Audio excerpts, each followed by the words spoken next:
जय हिंद, वंदे मातरम। लोकशाही का गला घोट रहे हैं बार बार। अभी हम यहाँ पे अनशन के लिए बैठे हैं, तो ये स्कूल कॉलेज की तरह होता है।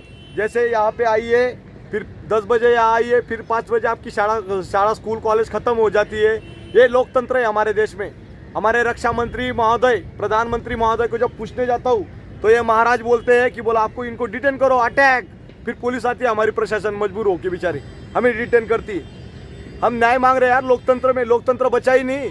हम मुंबई दिल्ली में भी गए थे, वो उधर जंतर मंतर के, उन्होंने बोला 2 सेक्शन में होगा, 10 बजे से लेकर 1 बजे तक, 2 बजे से लेकर 5 बजे तक। क्यों कर रहे हो? बंद कर दो, अनशन भी बंद कर दो, उसको भी गुलाम कर दो। अगर आपको न्याय नहीं दे सकता, आप कानून चलाते हो ना प्रधानमंत्री जी, वो पद छोड़ दीजिए। लोकतंत्र का गला घोटने से अच्छा पूरा कब्जा कर लीजिए भारत में, हिंदुस्तान में। पाकिस्तान के ऊपर राजनीति करते हो। नवाज शरीफ के साथ आप चाय पीने गए था, मैं चाय पीने नहीं गया था, मेरे देश के लिए गया था मैं। और यही देश की बचाने की लड़ाई लड़ रहा हूँ अभी भी। हमारे देश में कितने जवानों को पेट पे लात मारी, और सरकार वो नौकरी क्यों नहीं कर सकता देश में? रिटायर होने के बाद वो जवान नौकरी कर सकता है, पर जिसको अधिकारी द्वारा शोषण किया होता है, उसको घर भेजा होता है, वो देश में नौकरी क्यों नहीं कर सकता? वो कंपनी भी नहीं कर सकता, जॉब भी नहीं कर सकता। क्यों भाई? हम आतंकवादी क्या? जितने भी पीड़ित जवान है वो सब आतंकवादी है क्या देश में? पाकिस्तान से आने वाली सीमाएदार को आप टिकट देते हो, उसको नौकरी मिल सकती है, ऑफर मिल सकती है। हमारे जवानों को आतंकवादी बना दिया आपने। इसलिए न्याय की भीख मांग रहा हूँ लगातार।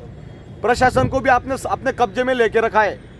एसपी, कलेक्टर, डीसी, डूसी सब आपकी पावर का मिसयूज करते। कहाँ गई आईबी विभाग, इंटेलिजेंस ब्यूरो कहाँ गई जो जांच करते? जयशंकर जी विदेश मंत्री कहाँ है? उनकी भी तलाश में निकल पड़ा हूँ मैं। न्याय चाहता हूँ, न्याय। पाकिस्तान के ऊपर आप जाए थे, चाय पीने गए थे, वहाँ पे तमाम न्यूज चल रही थी आपकी। हमारी जिंदा मीडिया नहीं है इस देश में, इसीलिए इन भाई लोगों की तलाश कर रहा हूँ। मिलते तो कांटेक्ट नंबर लीजिए 88 88 360 382। मेरा बच्चा भी पूछ रहा है 2 साल का, मेरा बाप आतंकवादी है क्या? अभी उसको लेके पुलिस थाना में जमा करूंगा मैं। संभाल लेना मोदी जी, आपने तो शादी की नहीं, पर बार बार चिल्ला चिल्ला के गला ठूस गया मेरा। जनरल साहब बोलेगा नहीं, क्योंकि जनरल को अपनी चेयर की पड़ी है, उसको गवर्नर बनना है रिटायर होने के बाद। इसलिए न्याय की भीख मांग रहा हूँ लगातार। रक्षा मंत्री, प्रधानमंत्री, अगर आप न्याय नहीं दे सकते हो, पाकिस्तान गवर्नमेंट के पास न्याय मांगू क्या? क्यों राजनीति खेल कर रहे हो? मैं वही सैनिक हूँ, हिंदू, छत्रपति शिवाजी महाराज का मावड़ा हूँ। जय श्री राम बोल के राजनीति नहीं होती है। अगर आप राजनीति करते हो ना, ये चीज ये बंद कर दीजिए ड्रामा, और छोड़ दीजिए। अगर देश को संभालना नहीं आता है तो ये सैनिक संभालेंगे आज के बाद देश। पीड़ित जवान, इनकी शक्ल देखिए, चेंज हो गए। सीआरपीएफ में कार्यरत थे, अमित शाह पूरी सीआरपीएफ को, पैरामिलिट्री को संभाल के बैठे। शोषण का शिकार 17 साल से।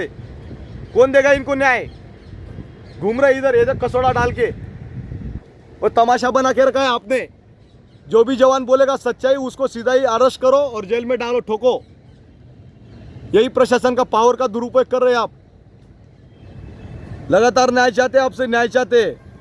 आजाद भारत में गुलाम कर दिया आपने, बेबस, लाचार। डोनाल्ड ट्रंप के पास जा रहे हैं आप ऊपर से, उसको गले में मिलने के लिए। अरे हमें मिलिए पहले, जवानों को।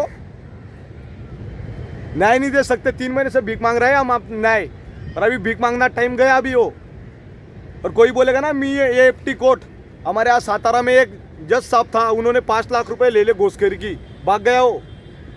जज साहब जो चीफ जस्टिस था, उसी ने 5 लाख ले लिया। आप सोच लो कहाँ गया लोकतंत्र?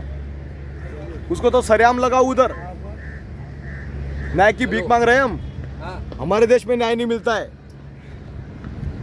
इस वीडियो को भी शेयर करना, वहां तक पहुंचाओ तमाम लोगों के सामने।